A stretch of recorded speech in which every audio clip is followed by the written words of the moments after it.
I now turn to Ranking Member Duckworth. Thank you, Chairman Cruz, and thank you to Ranking Member Cantwell, who we will be hearing from later. Welcome to our witnesses. I'm disappointed that the acting administrator was unavailable, but I thank you each for being here.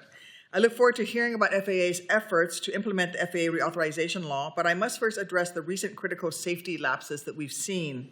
Close calls, a deadly crash, equipment outages, these are all terrible, but unfortunately, they're not a surprise. Alarm bells have been ringing about near misses and aging equipment for years. We've held hearings, we've passed the FAA bipartisan reauthorization bill, but there is so much more work to do. We need both a long and a short-term plan, and that's what I hope we'll hear from the FAA today. A large-scale overhaul of our air traffic control system will take years. In the meantime, we need to know what FAA is doing now to prevent another tragedy. How is FAA ensuring that other airports don't experience the type of radar and communications failures impacting Newark? What is FAA's plan for inspection, maintenance, and testing to ensure redundancy and resiliency system-wide? FAA needs to be proactively looking for risk and mitigating it. Yet, FAA failed to spot a clear trend of helicopter-related near misses near DCA. After 67 people died, FAA permanently closed the risky helicopter route, but even that long overdue action failed to fully solve the problem. Coordination failures between the FAA and the military has continued to put the flying public at risk. In March, after the deadly January 29th crash, a departing flight came within 200 vertical feet of an Air Force jet conducting a flyover of Arlington Cemetery. More recently, another Army helicopter from the same brigade involved in January's deadly crash came within 200 feet of a commercial flight near the Pentagon. These are foreseeable risks. And in the aftermath of the worst deadly aviation incident on U.S. soil since a horrific Colgan air crash, the administration's lack of a more aggressive, proactive mitigation approach is simply inexcusable. FAA and DoD must coordinate better. We don't need to wait for the completion of a lengthy investigation to know that. Look, I know this is complicated. I've flown Black Hawk helicopters in Chicago's Class B airspace. It is always among the top 3 most busiest airspace in the nation, and it's not easy in the best of circumstances. But there are things that can be done to mitigate these risks. Following the DCA crash, my colleagues and I asked FAA to proactively review helicopter operations in other busy commercial airspace, and I appreciate FAA taking this urgently needed action. But let's be honest, that required a request from me, the ranking member, and the chairman of this committee to spur this kind of proactive risk analysis. The fact that it took those requests to have that analysis done is hardly inspiring. So I hope we'll hear from FAA today about what it is doing proactively in the near term to prevent more Newark-type failures while Congress considers longer-term reforms. I also hope to get an explanation from FAA about its staff cuts. How do they think these are going to help FAA meet this safety-critical moment? How do they think these cuts are going to help them implement FAA reauthorization law on time? Earlier this year, FAA fired hundreds of probationary workers. In addition, 700 FAA employees reportedly accepted FAA's first deferred resignation offer, and more than 2,000 are now projected to accept it in a second round. Acting Administrator Rocheleau has said FAA expects further reductions in force. We've been told the administration isn't terminating air traffic controllers or others who are critical for safety. But FAA's entire mission is literally safety, and everybody who works there is there to support that mission. Implementation of the FAA reauthorization law is also critical for safety. For example, the FAA law requires FAA to establish realistic airplane evacuation standards that take into account the presence of carry-on bags, seniors, children, and people with disabilities, none of which were included in recent FAA in-person simulations. The law also sets hiring targets for air traffic controllers, advances airport surface surveillance, and expands the Aviation Workforce Development Grant Program to help recruit and train future pilots, mechanics, and aviation manufacturing technical workers. All of these were supported in a bipartisan way out of this committee. Importantly, the law also makes long overdue reforms to improve accessibility and safety for passengers with disabilities so they can travel with the dignity that all Americans deserve. For example, it requires FAA to establish minimum training standards for airline staff to assist passengers using wheelchairs with boarding and deplaning, and training for how to handle wheelchairs and scooters so they will be damaged less frequently. I look forward to our discussion today, and I yield back. Thank you, Mr. Chairman. Thank you. Senator Duckworth. Thank you, Mr. Chairman. I'm going to follow up on your line of questioning. Basically, an unreliable backup means there is no backup, as far as I'm concerned. In aviation safety, critical systems need to be redundant and resilient. I know that FAA has since implemented a software update to fix Newark's backup, but it never should have had a chance to fail in the first place.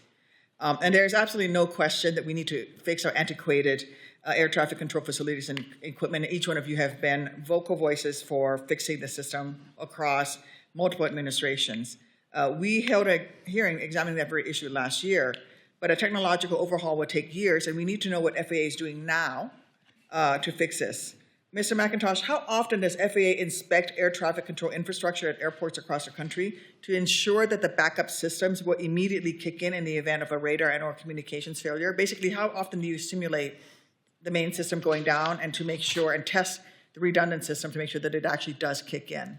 There are required maintenance checks that our technicians do, and they are very vigilant in doing that. To answer your question, Senator Duckworth, I'm not aware if we have checks to make sure if we have two lines that go down at the same time. I will have to do an IOU and check and follow up on that to make sure I answer your question appropriately. If you could, that would be helpful. Yes, and if not, I would highly encourage that those checks happen. We all know that now. Prior to the April radar and communications outages affecting Newark, when was the last time FAA inspected the air traffic control infrastructure in Philadelphia and Newark to ensure that the backup system will kick in the event of radar and or communications failure? And you can add that too.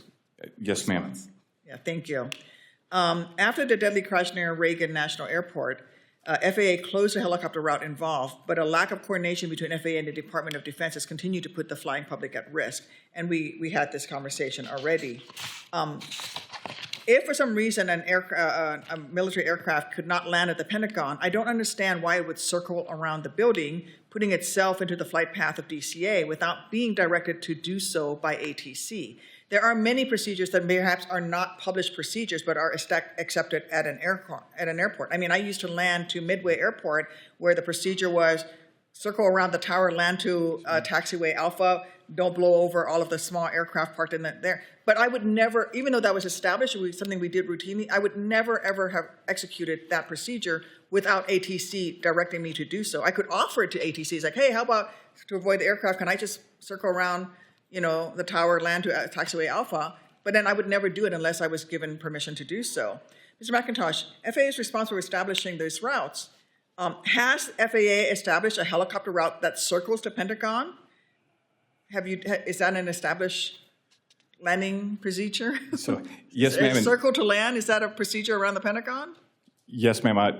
To answer your question, and you're a pilot and I'm a controller, so I'll be very frank with you. We have asked that question via our letter of agreement. And I think the larger question here, to be honest with you, and to your point, what we need to make sure that we assure is that everybody knows their responsibilities, which is as a pilot or even the heliport tower, you had an aircraft that you did not give a landing clearance to, or that aircraft aborted the landing, whatever occurred. That aircraft went back and entered Class Bravo airspace. That aircraft is not supposed to enter Class Bravo airspace without permission of air traffic control. That did not occur. My question, and I think the larger question is why did that not occur?